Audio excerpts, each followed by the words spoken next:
변비들이 있게 되면은 대장 내에서 오래 변이 머무르게 되기 때문에 그 변의 독소들이 장 점막에 자극을 줘요. 일부는 손상을 일으키기도 해요. 손상을 일으키게 되면은 장에 빠져나오게 되죠. 장 누수 증상도 생기게 되고, 여기도 손상하면은 점막을 회복시키기 위해서 상처가 세포 분열을 되는 횟수가 더 많아지기 때문에 과증식이 일어날 수가 있다. 변종이 생길 수가 있다. 소위 말하면 용종이 되는 거예요. 과증식이 계속 진행이 되다가 암세포로 바뀔 수도 있죠. 안녕하십니까. 네, 저는 똥꼬의사 이미카입니다. 어째서 똥꼬의사라는 별명이 붙었냐면요, 제가 지금 하고 있는 진료 과목이 대장 항문 중에서도 항문과인데 20여 년간 오로지 항구목만 하다 보니까 지역에서도 똥꼬의사로 이렇게 알려져 있고, 닉네임이 처음에는 좀 어색했는데 지금은 아주 저에게도 편안하게 와닿는 닉네임이 됐습니다. 그 변비에 대해서 한번 생각을 해보겠습니다. 변비는 우리 대장에 변 찌기들이 가득 차 있는데 항문으로 못 내보내는 변비, 그 다음에 변이 직장 근처에서 가득 채워져 있어 가지고 항문으로 변이 못 빠져나가는 변비, 그 다음에 변은 없는데 항문에서 변이감을 느끼는 그런 변비들이 있겠죠. 대장에 변이 꽉 차 있는데 변을 못 내보낸다. 장의 움직임이 없는 거예요. 변비약을 많이 드신 경우, 특히 이제 자극성 하제, 요즘에 약국에 가서 변비약 주세요 그럼 대부분 자극성 하제를 줘요. 특정 약 이름을 말씀을 드릴 수는 없지만, 그런 자극성 하제를 먹게 되면은 딱 먹고 직방으로 가서 배가 부글부글 끓고 아파서 화장실 뛰어가서 싸게 되는 거예요. 이것들이 바로 자극성 하제가 돼요. 이런 경우에는 장 점막이 시커멓게, 내시경 들어가 보면은 멜라노시스 콜라이라고 장 표면이, 점막 표면이 시커멓게 변질되어 있어요. 그렇게 변질되어 있는 분들은 자극성 하제를 더 강하게, 더 많이 먹어야 변을 볼 수 있어요. 그렇지 않으면은 일반 음식들의 자극에 의해서는 뭐가 왔나? 뭐가 도착을 했나? 느낌이 안 오기 때문에 장의 움직임이 없어요. 그래서 장에 이완성 변비가 이렇게 오는 것이죠. 그 다음에 이제 직장에 변이 단단하게 뭉쳐서 못 나가는 출근형 변비에 대해서 한번 생각을 해볼게요.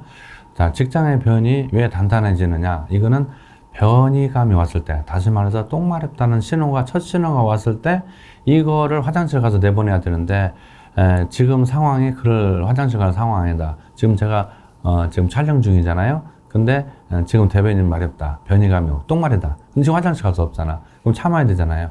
이렇게 그 일 마칠 때까지 참게 되면은 이 직장 순응도에 의해서 직장에 이완이 돼요. 이완이 되면 압력이 떨어지게 돼요. 커지니까, 압력이 떨어지니까 똥 마르는 게 없어지고, 그 다음에 직장 점막에서 수분을 빨아들이기 때문에 변이 점점 단단해져요. 그러면은 200cc 정도의 똥이, 볼륨은 200cc지만 압력이 떨어져서 똥 마르는 느낌이 줄어들고, 그 다음에 장 점막에서, 직장 점막에서 수분을 흡수해 가버렸기 때문에 이 볼륨이 170 정도로 줄어드는 거죠. 어떤 경우는 100cc 정도로 줄어들 수 있죠. 오래 참으면. 그러면 위에서 또 똥이 내려오죠. 그럼 또 똥 마려요. 근데 또 참았어. 또는 똥 쌀 수 없는 상황이에요. 이 유관약관이 꽉 조이게 되면 똥이 위로 올라가요. 그거에 의해서 똥 마르는 느낌이 또 일시적으로 없어지게 돼요. 그럼 참으면 또 직장이 이완되고 점막에서 수분을 빨아가고, 이게 반복이 되면서 직장에 있는 똥이 점점 더 커지고 점점 더 단단해지게 돼서 단단하고 큰 똥이 되는 거예요. 그럼 어찌 되겠어요? 항문으로 빠져나갈 수가 없어서 사출 성형, 직장의 굵은 변이 좁은 항문으로 나가기 위해서는 이 사출 성형이 돼야 되는데 그게 안 되기 때문에 바로 직장에 오래 머무는 변비가 된다. 이러한 변비들이 있게 되면은 대장 내에서 오래 변이 머무르게 되기 때문에 그 변의 독소들이 장 점막에 자극을 줘요. 일부는 손상을 일으키기도 해요. 손상을 일으키게 되면은 장 점막에 손상이 되기 때문에 장 점막에서 장에 빠져나오게 되죠. 장 누수 증상도 생기게 되고, 그다음에 점막을 회복시키기 위해서 상처가 치료되는데 세포 분열을 계속해서 상처가 치료될 거 아니에요. 여기도 손상하면은 상처가 세포 분열을 되는 횟수가 더 많아지기 때문에 과증식이 일어날 수가 있다. 변종이 생길 수가 있다.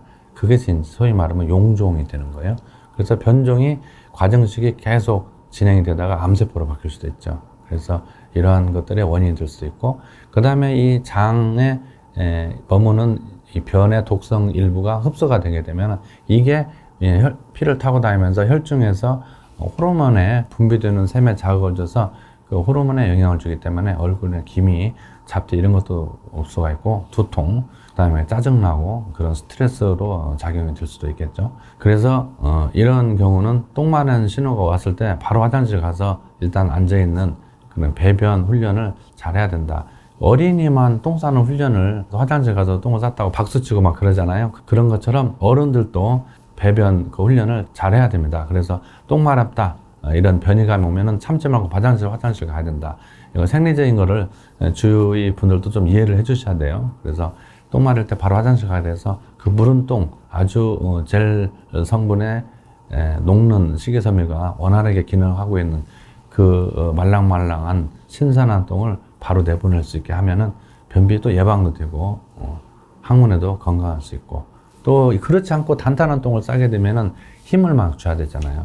이 변을 어거지로 빼내면은 힘줘서 낑낑대고 5분 10분 만에 겨우 밖으로 뽑아내는 배변에 성공을 했다. 이런 경우에는 어찌 되겠어요? 항문은 좁은데 굵은 변이 나갔으니까 항문이 찢어지게 됐죠. 그래서 항문 파열이 돼요.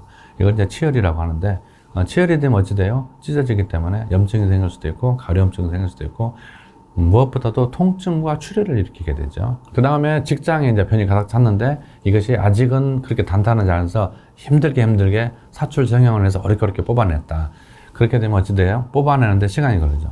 우리가 무른 변은, 적당한 무른 변은 이게 직장 항문에서 똥을 잡고 있는데 15초에 3초 내에는 떨어진다라고 볼 수 있는데 2, 3분 돼도 안 나온다. 그럼 어찌 돼요? 힘을 쓰게 되죠. 5분, 10분 힘줘서 겨우겨우 땀 흘리면서 내보냈다. 그럼 5분, 10분 동안에 힘을 썼다는 얘기는 항문으로 피가 많이 몰리는 거예요. 우리 모든 인체의 정맥에는 밸브가 있어서 피가 심장을 중심으로 해서 역류가 되지 않게, 심장 쪽으로 가는데 심장의 반대쪽으로 피가 가는 게 역류잖아요. 역류가 되지 않게 밸브가 있는데 이 뇌세포로 가는 쪽하고 이 창자에 있는 혈관만 이 정맥에 밸브가 없어요. 그래서 물구나무 서면 심장 위에 있고 뇌가 밑에 있잖아요, 머리가. 그렇기 때문에 역류가 안 돼야 되는데 밸브가 없기 때문에 머리를 피가 몰리는 거예요. 그래서 물구나무 서는 거는 뇌 건강에 안 좋은 거고, 오래 매달아 놓으면은 뭐 코피 터지고 눈에 충혈되고 해서 사람이 사망할 수도 있어요. 그래서 물구나무 오래 서 있는 거 그건 절대 좋지 않고, 이 장도 심장에서 멀어지는 쪽 아래쪽으로 밸브가 없으니까 피들이 항문 쪽으로 그렇지 않아도 몰린다. 인간이 직립하는, 이렇게 기어다니는 데서 서서 직립하는 순간 치질은 생길 수밖에 없는 운명이다. 피가 항문으로 몰리니까. 근데 똥을 쌀 때 끙끙 힘을 썼다. 그럼 어찌 되겠어요? 항문으로 피가 더 많이 몰리게 되죠. 그래서 치액이 생기는 거예요. 우리가 항문에 생기는 질환을 치질이라고 하는데, 그 중에서 치액은 혈관이 붓는 걸 말하는 거예요. 항문 안쪽 혈관들이 이렇게 부어 올라서 터지면 피나기도 하고, 그래서 화장실에서 변을 보는데 5분, 10분 정도 있다가 피가 터졌다. 그러면 치액이 터져 피는 거고, 똥이 나오면서 통증과 출혈이 터졌다. 그러면 치열이란 출혈로 이렇게 생각해 볼 수 있는 거죠. 그 다음에 이제 항문에 변이 오래 머무르게 되면은 이제 항문이 이렇게 자꾸 열린다고 그랬잖아요. 열리기 때문에 관략근 기능부전, 관략근 이완이 되는 것이죠. 그래서 관략근 힘이 빠지게 돼요. 이런 경우가 자주 있게 되면은 이제 관장해서 변을 빼내고 하더라도 항문 관략근이 꽉 조임이 적어서 방귀가 새거나 미세한 똥물 점액 같은 것들이 새 나와서 이 항문 바깥에 가려움증, 피부에 진균증 이런 것들을 일으켜서 손상을 일으키고, 또 이런 것들 때문에 병원에 오시는 분들이 많이 있습니다. 이렇게 해서 이 변비가 대장과 항문에 어떤 영향을 주는가 한번 생각을 해봤습니다.